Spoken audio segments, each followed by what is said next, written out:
Assalamualaikum warahmatullahi wabarakatuh. Salam dan bahagia Bapak Ibu Guru Penggerak.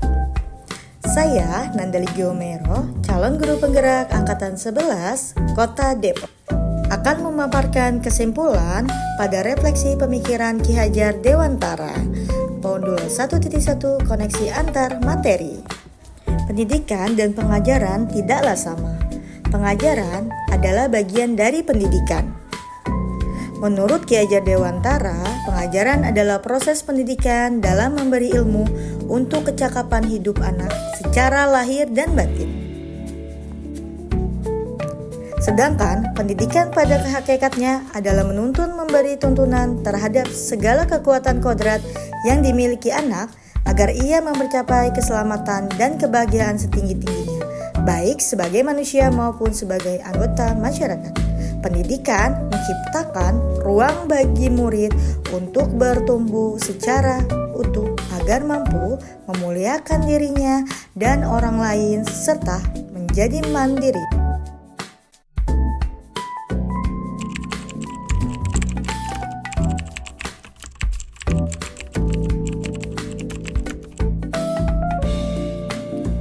Sebelum mempelajari modul 1.1, pembelajaran yang saya lakukan hanya sebatas transfer materi saja. Saya menganggap ketuntasan dalam menyampaikan materi lebih penting daripada memahami karakteristik murid. Biasanya hanya melihat nilai dari aspek kognitif saja saat mereka mengerjakan tugas atau ulangan harian. Jika nilai murid sudah mencapai KKM, dianggap pembelajaran sudah berhasil.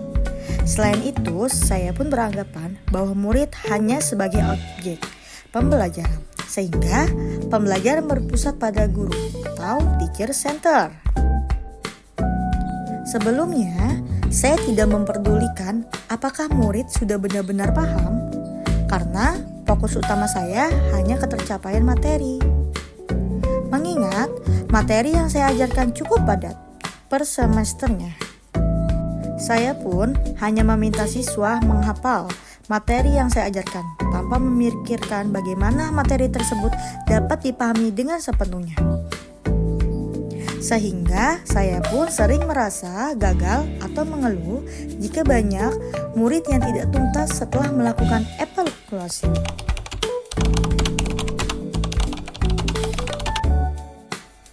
Namun, setelah saya mempelajari modul 1.1 tentang pemikiran Ki Hajar Dewantara, saya menyadari apa yang saya pikirkan selama ini tidak tepat.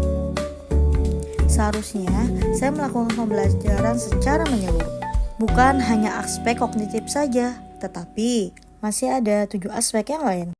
Murid sebagai subjek pembelajaran, artinya murid punya kebebasan berekspresi, mengemukakan pendapat, dan berkreasi sesuai dengan metode pembelajaran dan media yang tepat. Guru seharusnya sebagai fasilitator. Guru pun harus ikhlas, penuh kesabaran, dengan segala ketulusan hati, agar terwujudlah pembelajaran yang menyenangkan dan berpusat pada murid. Selain itu, saya harus mempelajari karakteristik murid, karena setiap anak dilahirkan unik dengan kelebihan dan kekurangan masing-masing.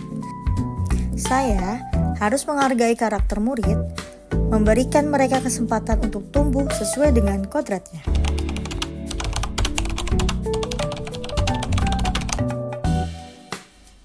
Yang dapat saya terapkan dalam pembelajaran di kelas antara lain, merancang pembelajaran yang interaktif dan menyenangkan dengan melibatkan murid sesuai metode student center. Berikutnya, saya akan menerapkan pembelajaran abad 21, berpikir kritis, kreatif, komunikasi, dan kolaborasi. Dengan berpegang teguh memperdekakan anak. Pembelajaran tidak lagi menuntut, tetapi menuntun. Karena tugas guru adalah memberi tuntunan atau arahan yang baik kepada murid. Berusahalah menjadi tauladan kepada murid, baik dalam perkataan maupun perbuatan.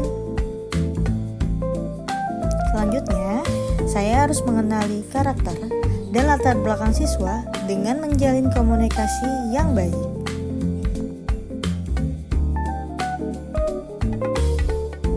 Semoga video ini menginspirasi bagi Bapak dan Ibu pejuang pendidikan. Terima kasih sudah menonton video ini.